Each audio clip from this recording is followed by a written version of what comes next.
Happy Friday, and here's your Friday flash for you.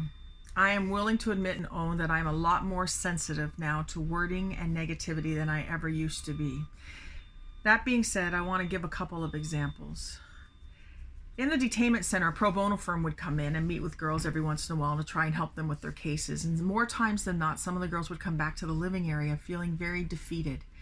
Hey, Cheryl, they said that I'm not going to do well, that this case hasn't got a chance, and they'd want to give up in ways that I can't even articulate right now. But more importantly, they would take that same feeling and that same energy into the courtroom with them. They were defeated even before they got to court.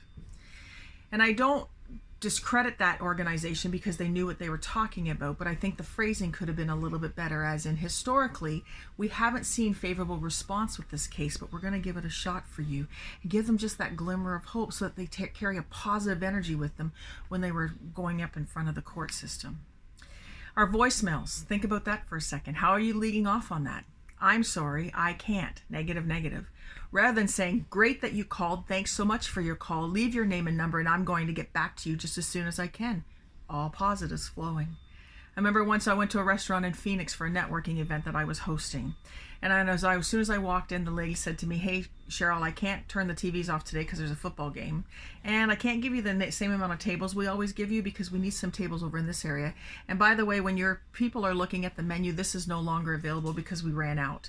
And I remember even back then I stopped her and I said, hey, Dawn, tell me what you can do for me today. It became a huge moment in her life too. Also, when holidays are coming up and you guys are ordering products for people, instead of saying, I don't have that and I can't get that for you when something runs out of stock, how about wording it as in, I have an alternative to that. Can I show it to you? All positive. You're basically saying you don't have what they want, but hey, I have an alternative available. Can I show it to you? All positive. Be very attentive to how we're making people feel. That's your Friday flash for this weekend, and I will see you all here next week.